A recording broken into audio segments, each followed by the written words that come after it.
फिर से एक बार देखते हैं रीअगेन। वर्नर का सिद्धांत हम लोग आज डिस्कस कर रहे हैं। वर्नर का सिद्धांत जो है, किस प्रकार वार्नर ने जो है अपने सिद्धांत को पब्लिश किया और जो है कौन कौन से पॉइंट्स उन्होंने जो है सिल्वर नाइट्रेट विलयन के साथ जब कोबाल्ट एमीन की रिएक्शन कराया तो उन्होंने कौन कौन से पॉइंट्स जो है बताए हैं। ठीक है, क्योंकि जो है जब जो है अल्फ्रेड वार्नर ने कोबाल्ट एमीन के साथ जो है सिल्वर नाइट्रेट विलयन के साथ जब रिएक्ट कराया तो उन्होंने पाया कि जो है 3AgCl एक में पाया, फर्स्ट में, दूसरे में 2AgCl, तीसरे में 1AgCl और चौथे में 1 भी AgCl जो है नहीं पाए। आखिर वो क्या जानना चाह रहे थे? वो आखिर ये जानना चाह रहे थे कि जो है कोबाल्ट एमीन कॉम्प्लेक्स में क्लोराइड और एमीन के बीच में किस प्रकार की बॉन्डिंग है। ये समझना था कि क्या कोबाल्ट में Cl और NH3 सेम टाइप की बॉन्डिंग से जुड़े हुए हैं या इनके बीच में जो बॉन्डिंग है वो डिफरेंट टाइप की है। इसको पता लगाने के लिए उन्होंने जो है पूरा प्रयास किया, जो है सिल्वर नाइट्रेट विलयन के साथ रिएक्ट कराया, क्योंकि इनके दिमाग में एक बात कन्फर्म था कि अगर भी कोई Cl जो है आयनिक बॉन्डिंग से बंधा हुआ है तो सिल्वर नाइट्रेट के साथ प्रेसिपिटेट दे देगा। लेकिन अगर वो जो है अगर कोई भी क्लोराइड आयन अगर आयनिक बॉन्डिंग से नहीं बंधा हुआ है तो सिल्वर नाइट्रेट के साथ में प्रेसिपिटेट नहीं देगा, क्योंकि जो है आयनिक बॉन्डिंग वालों से ही जो है जहाँ तो रिएक्ट होगा सिल्वर नाइट्रेट का। तो इसका जो है इन्होंने जब पता लगाया तो यहाँ 3 AgCl मिला, यहाँ 2, यहाँ पे 1। तो इससे ये कंफर्म हो गया कि इसका मतलब जो है उन्होंने बॉन्डिंग इस तरीके से दिखाने का प्रयास किया, यानी कि COCl3 6NH3 की बॉन्डिंग कुछ इस तरीके से दिखाने का प्रयास किया। ठीक है, इन्होंने कहा क्या पहले समझना है। इन्होंने जो आयनिक बॉन्डिंग थी उसको उन्होंने डॉटेड लाइन से दिखाया, कि जो है किस लाइन से? डॉटेड लाइन से। और जो NH3 जो था जो है जहाँ तो जो आयनिक नहीं हो सकता था उसको उन्होंने सॉलिड लाइन से दिखाया, यानी ठोस लाइन से दर्शाया। और जो आयनिक हो सकते थे उनको किससे दिखाया? डॉटेड लाइन से दिखाया। दूसरा चीज़, क्योंकि उनके दिमाग में ये था कि अगर इसको हम सिल्वर नाइट्रेट के साथ अगर रिएक्ट करा दें तो होगा क्या कि जो है ये 3 Cl आयन इसके बाहर निकल जाएंगे, यानी 3 Cl सिल्वर नाइट्रेट के साथ ये रिएक्ट करेंगे, यानी अभिक्रिया करेंगे और 3 AgCl बनाएंगे। ठीक है, अब बाकी 6 NH3 अपनी अपनी जगह पे मेंटेन रहेंगे, उनमें कोई परिवर्तन नहीं होगा। तो इन्होंने कहा इसका मतलब इसमें 3 आयनिक बॉन्डिंग है, यानी कि तीनों Cl आयनिक बॉन्डिंग से जुड़े हुए हैं, यही लिए सिल्वर नाइट्रेट के साथ रिएक्शन किए। लेकिन कोऑर्डिनेशन नंबर जो कोबाल्ट का है वो 6 रहेगा, यानी कि जहाँ अगर अमोनिया जब कम हुआ तब उन्होंने देखा, जैसे इस केस में देखिए COCl3 5 NH3, यहाँ 5 ही NH3 है, यानी 1 NH3 कम हो गया। तब 1 NH3 जब कम हो गया तो लेकिन इसका कोऑर्डिनेशन नंबर 6 ही रखना है, इसको कोबाल्ट का 6 ही होता है। तो सिंपल सी बात है कि ये क्या किया, एक Cl को फिर जो है जिन्हें यूज किया किसमें? उपसा संयोजक बंध के रूप में यूज किया। उसके बाद नतीजा ये हुआ कि केवल 2 ही Cl आयन जो है आयनिक बॉन्डिंग से जुड़े हैं और 1 Cl आयन इसमें क्या हो गया? उपसा संयोजक बंध से जाकर जुड़ गया। जैसे यहाँ पे देख लीजिए आप एक बार, यहाँ पे अगर देखेंगे तो स्थिति एकदम साफ हो जाएगी कि आखिर जो है जहाँ तो सेकंड वाले में जो है केवल जो है जहाँ तो 2 ही दिए, उसका क्या कारण है? ये चीज़ है। ठीक है, ये Cl को हम इस तरीके ले लेते हैं, NH3 यहाँ रहेगा,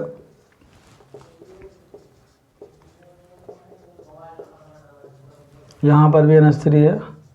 ठीक है, अब यहाँ पे इन्होंने जो है जो आयनिक बॉन्डिंग है उसको दर्शाने का प्रयास किया, यहाँ पे ये Cl।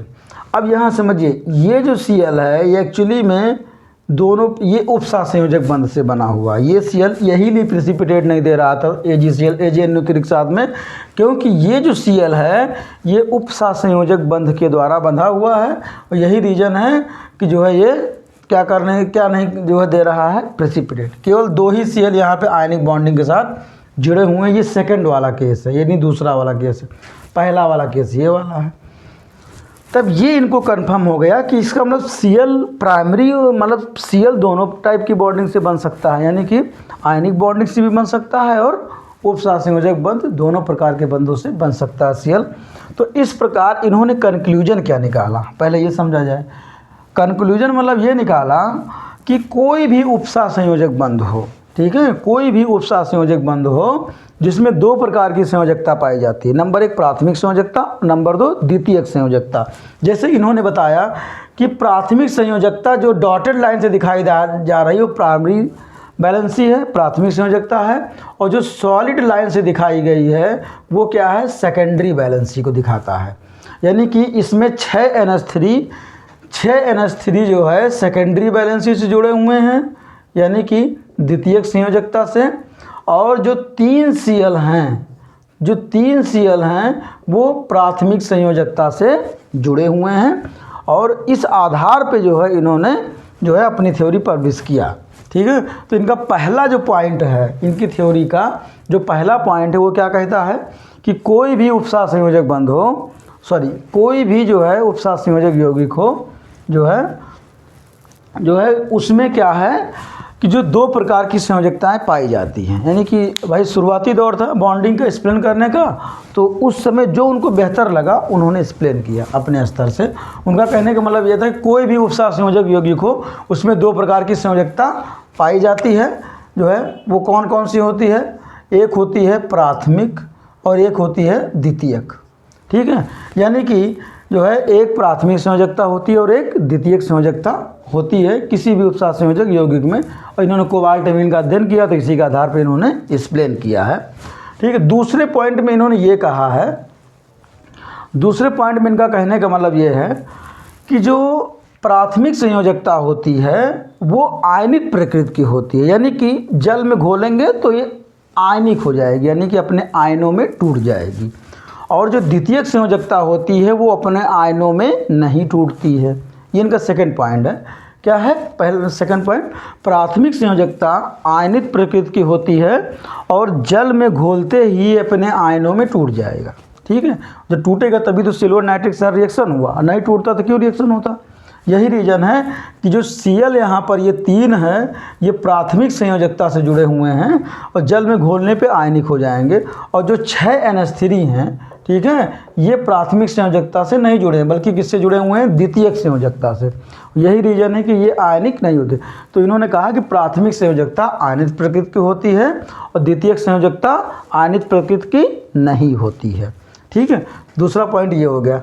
फिर इन्होंने तीसरे पॉइंट में क्या बताया, तीसरे पॉइंट में ये बताया कि जो प्राथमिक संयोजकता होती है किसी भी उपसा संयोजक यौगिक की, ठीक है, वो दिशात्मक नहीं होती है, यानी कि नॉन डायरेक्शनल नेचर की होती है।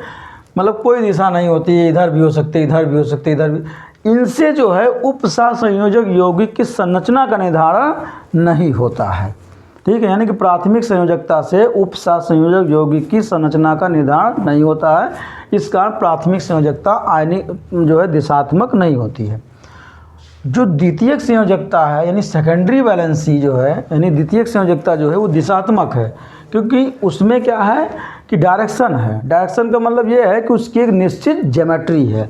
अगर 6 NH3 हैं जो है और सेकेंडरी बैलेंस से जुड़े हुए हैं तो क्या हो जाएगा, ऑक्टाहेड्रल मॉलिक्यूल हो जाएगा। ठीक है, 5 है तो पेंटागोनल हो जाएगा, 4 है तो स्क्वायर प्लेनर होगा या टेट्राहेड्रल हो जाएगा, अगर 3 है तो ट्राइगोनल या जो है और 2 है तो डायगोनल। इस प्रकार इनका कहने का मतलब ये था कि जो है जितनी सेकेंडरी बैलेंसी होगी उसी के आधार पे उपसा संयोजक यौगिक की संरचना होगी।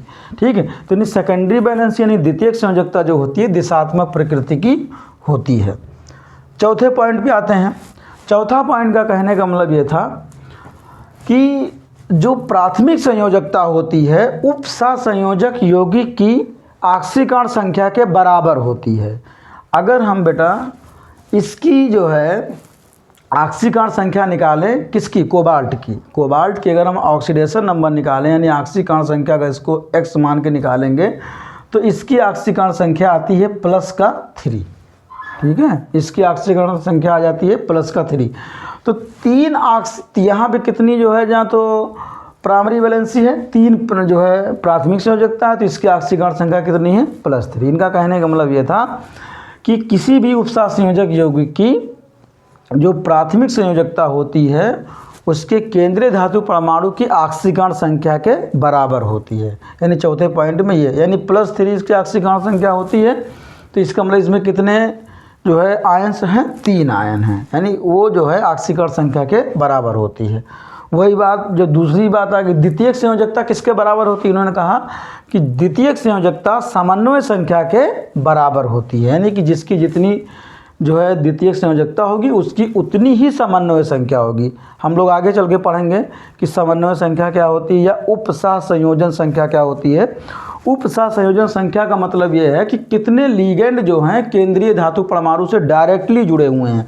जैसे यहाँ कोबाल्ट है तो कोबाल्ट से कितने अमोनिया मॉलिक्यूल डायरेक्टली जुड़े हुए हैं, ठीक है, तो इनको क्या कहा गया? उपसह संयोजक संख्या या समन्वय संख्या। जैसे इस समय इस मॉलिक्यूल की समन्वय संख्या कितनी हो जाएगी? 6, क्योंकि 6 NH3 डायरेक्टली जुड़े हुए हैं। समन्वय संख्या से क्वेश्चन हमेशा बोर्ड में पूछा जाता है एक कि जो है समन्वय संख्या की परिभाषा दीजिए और निम्नलिखित यौगिकों में समन्वय संख्या बताइए। बहुत आसान है, मैं उसका एक अलग से वीडियो बनाऊंगा, ठीक है, तो उसमें आप लोग को और अच्छे से क्लियर हो जाएगा। तो इसमें हम लोग जो है स्पेशली हम लोग पढ़ रहे हैं वर्णक सिद्धांत, इसलिए मैंने एक लाइन में आपको बता दिया है समन्वय संख्या क्या होता है, बाकी उसमें हम लोग डिटेल में पढ़ेंगे। तो यहाँ पे चौथे पॉइंट मैंने बताया कि जो है जो प्राथमिक संयोजकता है वो ऑक्सीकरण संख्या के बराबर होती है और द्वितीयक संयोजकता समन्वय संख्या के बराबर होती है।